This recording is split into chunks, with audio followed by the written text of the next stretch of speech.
Hello everyone, it's me JB from UniqueTutorials. Today in this video I'll show you how to change the software icons in any Windows computer. So without any further more delay, let's begin.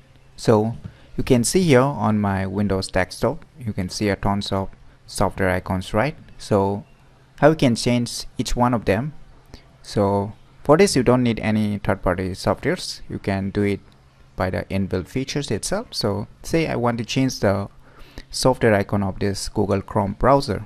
So what I need to do is just head over your mouse cursor on it and just right click, and you can see here below option properties, just click on it. Now under the properties options, you can see under the shortcut options, you can see in the above shortcuts. Now you can see in the below sense icon, right? Just click on it.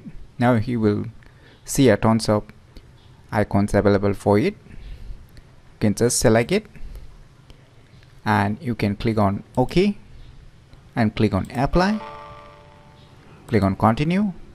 Voila, now the respective software icons has been changed successfully.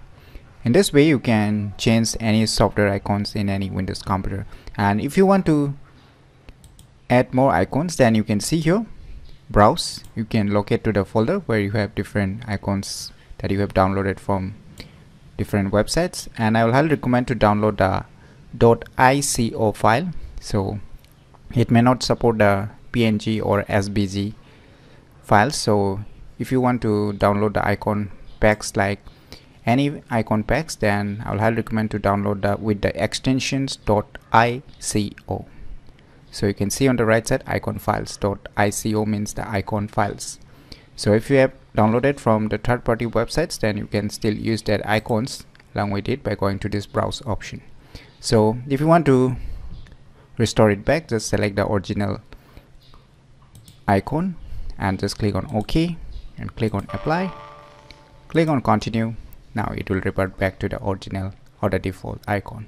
So this is the easiest way to change the software icons in any Windows computer very easily. So if you never known how to change the software icons in any Windows computer, then definitely you should try it out.